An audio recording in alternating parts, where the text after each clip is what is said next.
क्या हो गया माँ? अरे भाई जमा खांसी हो रही है।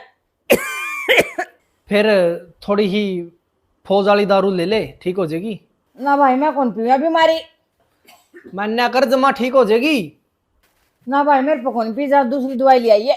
तो वह पी के तो देखिए कैंटीन वाली, जमा आराम हो जाएगा।